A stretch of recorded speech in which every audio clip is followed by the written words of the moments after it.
हमारे यहाँ तो कोई नया वस्त्र भी आता है ना, पहले भगवान जी के पास रखा जाता है, तो वो प्रसादी हो जाता है, तब वो कपड़े पहने जाते हैं।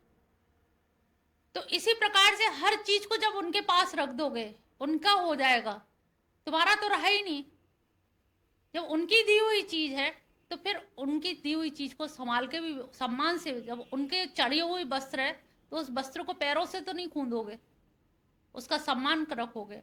तो ऐसे ही घर के, अपने व्यवहार के, अपने सारी चीजों का हमें ऐसे ही समर्पण करना है।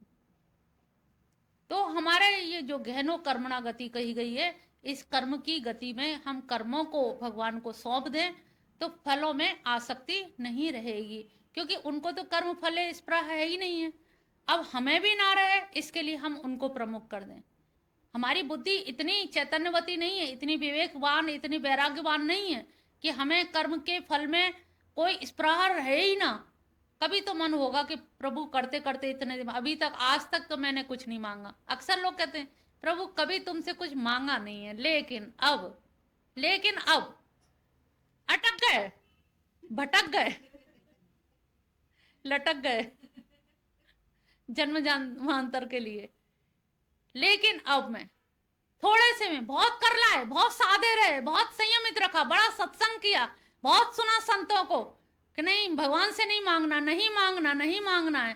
करते करते एक दिन दिल टूट गया, घर में कुछ ऐसी परिस्थिति आ गई कि अब लगा प्रभु अब तो तुझे लाज बचाने के लिए अब तो कर दे, अब तो तुझे करना पड़ेगा, मैंने अभी तक नहीं मांगा। तो अब तक की जो थी वो ब्याज सहित तुमने मांग लिया। परीक्षा की वही घड़ी है कि अभी भी नहीं मांगना। एक अभी कोई संत बता रहे थे कि कहानी सुना रहे थे, एक गाय के ऊपर सिंह, और सिंह खाने को जा रहा गाय को, तो उसने हाथ जोड़े, प्रभु भजनानंदी थी कल, सब जगह वासुदेव सर्वमिति, सब जगह आप ही विराजमान हो, तो मुझे लगता है शेर में भी तुम ही विराजमान हो, तो अच्छा है कि इसको ना खाओ मेरे सामने, ये बड़ा अन्याय हो जाएगा, अनर्थ हो जाएगा, इससे अच्छा है कि आप मेरा भक्षण कर ले। तो उन्होंने कहा तुम्हारा भक्षण तो मैं कर लूं, लेकिन तुम तो बड़े दुबले पतले हो, तुम्हारे शरीर से मेरा पेट तो भरेगा नहीं, कहाँ गाय का शरीर और कहाँ तुम्हारे में तो जर्जर शरीर, हड्डी हड्डी है। तो उन्होंने कहा रुको, एक मिनट रुको, मैं जवान मेरा लड़का है, मैं उसको ले आता हूँ। घर गए दौड़े दौड़े, और उनसे बेटे से कहा कि बेटा ऐसी ऐसी मुसीबत आई है, वो गाय का भक्षण कर लेगा, किसी तरह तुम मेरे साथ चल सको तो अच्छा रहेगा। बेटा बोला कि अरे ये तो बहुत शुभ घड़ी है कि मेरी वजह से गाय के प्राण रक्षा हो जाएंगे, तो आप जब जा रहे हैं तो मैं पीछे कहाँ रह जाऊंगा, मैं भी चल रहा हूँ। दोनों गए, हाथ जोड़ के बैठ गए सिंह के आगे। सिंह ने दहाड़ मारी, तो उन्होंने कहा प्रभु दहाड़ क्यों रहे हो, अब खा ही लो, दहाड़ने से अब फायदा क्या, भयभीत क्यों कर रहे हो, अब तो हम तुम्हारी शरण में हो। और जैसे ही वो शरणागति हुए, साक्षात चतुर्भुजी रूप में उन्होंने दर्शन दिए। तब वो कह रहे हैं कि मुझे चतुर्भुजी रूप से भी डर लगता है, जैसे शेर से डर लग रहा था वैसे ही चतुर्भुजी, मुझे तो वही कन्हैया बंसी बजैया कदम की छैया के नीचे टेढ़ी टांग करे हुए, वैसे ही मुझे तो चाहिए। तो उसी तरह से जब वो दर्शन देते हैं, तो कुछ लोगों के ऐसा सुना है कि अगर भाव बना लेते हैं कि नहीं उनमें भगवान विराजमान हैं, और कहते आए हैं लोग और होंगे, और मान लेते हैं कि हैं इनमें भगवान, तो भगवान प्रकट भी हुए हैं। कितनी ही घटनाएं ऐसी हुई हैं। तो ऐसे घटनाक्रम के हमारे अंदर वो दृढ़ आस्था हो और दृढ़ विश्वास हो, तो निश्चित तौर से भगवान दिखाते हैं। वहाँ हमें ये दिखाना नहीं होता कि आपको ये करना ही करना है, वहाँ समर्पण करना होता है कि हम आपके लिए समर्पित हैं। तो ये समर्पण का भाव अगर आ जाए, तो निश्चित जानिए फिर बहुत सारी चीज़ें हमारी उसमें से, दोष, प्रायश्चित, क्षुद्रान्वेषण, ये बहुत सारी स्वार्थ, विकर्म, ये बहुत सारी चीज़ें नगण्य हो जाती हैं, जिनमें हमारी बुद्धि काम नहीं कर पाती है, और बुद्धि के काम ना करने में हम फेलियर सिद्ध होते हैं। और दम्भ भी आता है कि हम और फेल हो गए, ये कैसे हो सकता है, हम तो फेल ही नहीं हो सकते, हमें तो फेल होना सुहाता ही नहीं, कभी फेल होना स्वीकार ही नहीं किया। तो ये जो अहंकार है, जब समर्पण हो जाता है तो तेरे हैं, तू फेल कर या पास कर, सफल कर या असफल कर, हम तो तेरे हो गए। तो ये तेरापन जो है, गुरु नानक जब कपड़े की दुकान पे काम करते थे, किसी ने कपड़ा मांगा उनसे 13 मीटर। जब 13 मीटर नापने लगे तो कहने 13, पंजाबी में 13 13 13 13, कई बार उच्चारण किया 13 13 13, 13 हो गया। वहीं कपड़ा छोड़ दिया, नापना छोड़ दिया, 13 हो गया। और कौन से गुरु ने ज्ञान दिया था? लगने की बात है, कौन बात आपको छू जाए। भगवान भी आपके अंदर है, मंदिर भी आपके अंदर है, ज्ञान भी आपके अंदर है। बट ये सारी जो पृष्ठभूमि बनाई जाती है कि उस पृष्ठभूमि में आप अपने आप को उतना ही शुद्ध सात्विक महसूस करें, आपको लगे कि हाँ हम उनके निकट आए हैं। आपकी वृत्तियां वैसी ही हो जाती हैं, आप जहाँ जाते हैं वैसी ही वृत्ति होती हैं। तो हम वृत्तियों को धारा देते हैं कि उधर की धारा में जब वृत्ति बहेंगी तो भाव भी हमारा वैसे ही बनेगा, उसी तरह के विचार आएंगे। 18वां श्लोक है, कर्मण्य कर्म या पश्चेद। कर्म में जो अकर्म देखता है, पश्चेद कर्मणि च कर्म या, और कर्म में अकर्म और अकर्म में जो कर्म देखता है, स बुद्धिमान। अब ये छोटी सी बात को देखो कितना मतलब महत्वपूर्ण है।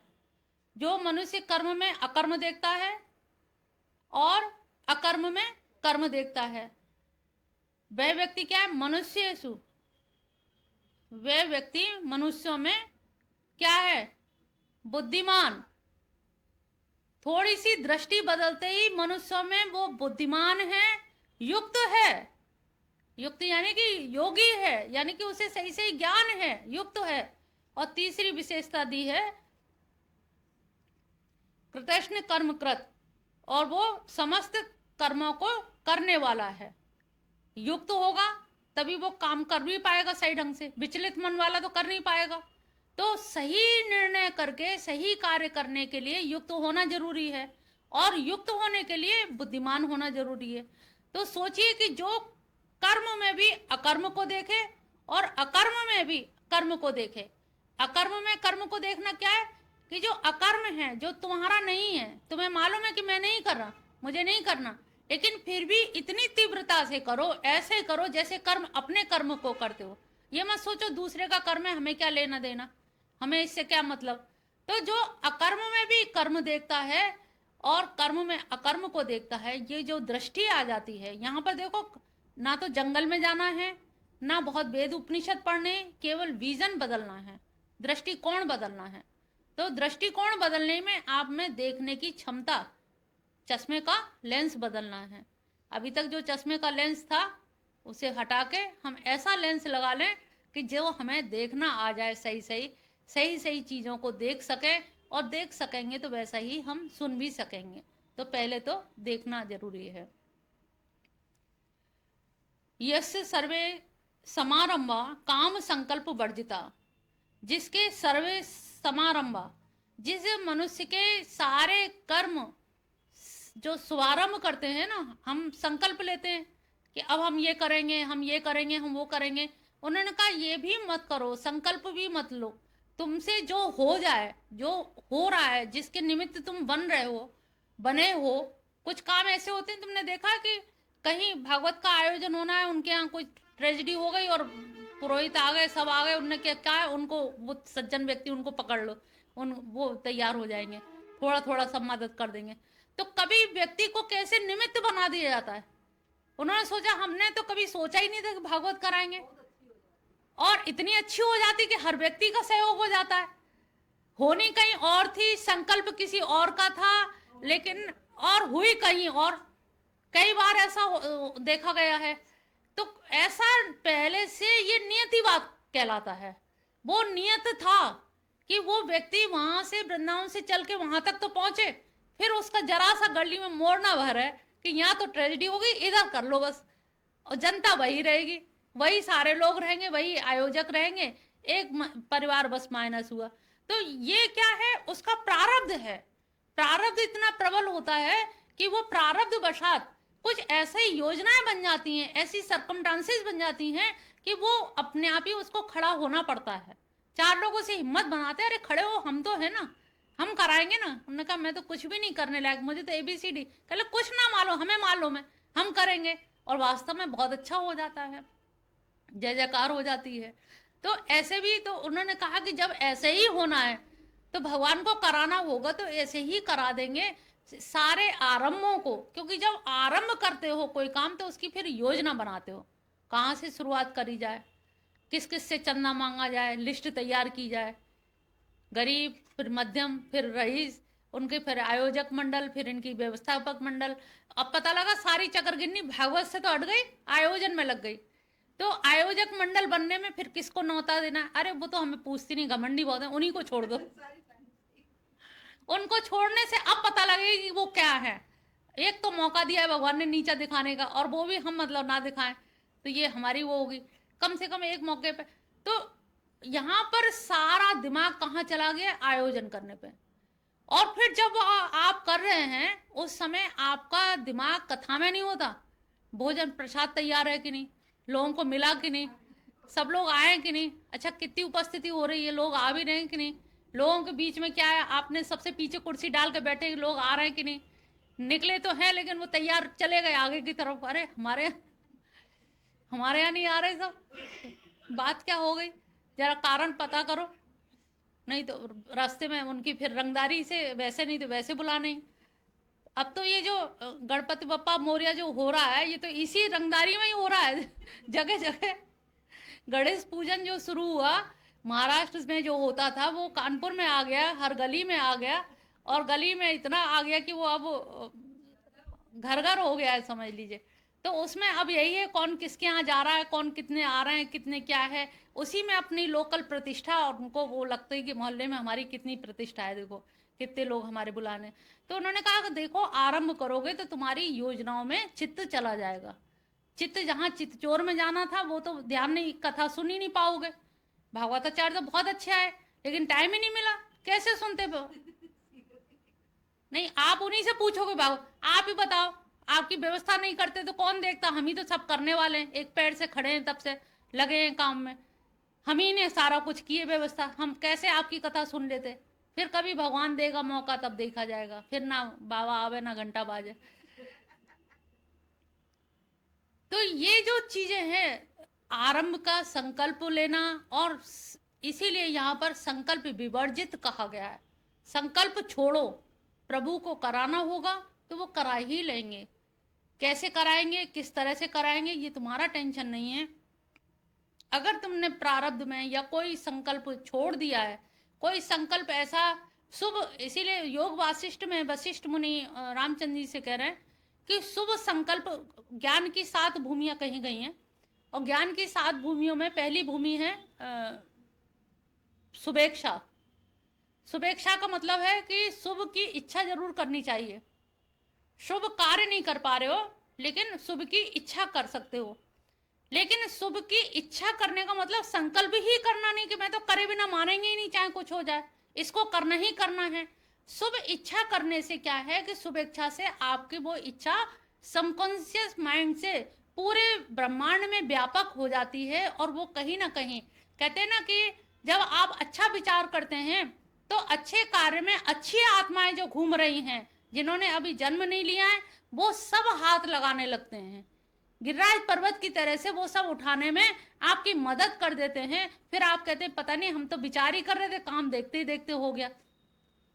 अच्छे कार्य में आप इसीलिए कहते हैं विचार अच्छे रखिए, सोच अच्छी रखिए, काम तो अपने आप ही अच्छी आत्माएं जुट के करा देती हैं। आपके पूर्वज हैं, आपके और जो लोग हैं, आपके शुभचिंतक हैं, वो आपके कार्यों को पूर्ण करा देते हैं। तो आप संकल्प विवर्जित, संकल्प अगर नहीं छोड़े तो आप संकल्प के लिए जिंदा रहेंगे, संकल्प के लिए मर जाएंगे, और फिर वही संकल्प आपको पूरा करने के लिए फिर वैसे ही घर में जन्म लेना पड़ेगा।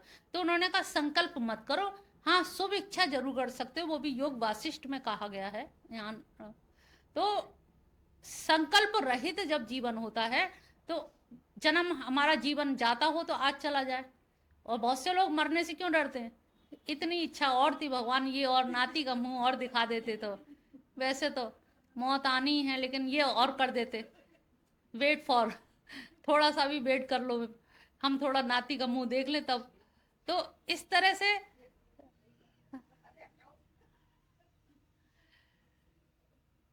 कितने लोग इसी इंतजार में बैठे हुए हैं कि इतना हो जाए तो फिर हम जाएंगे।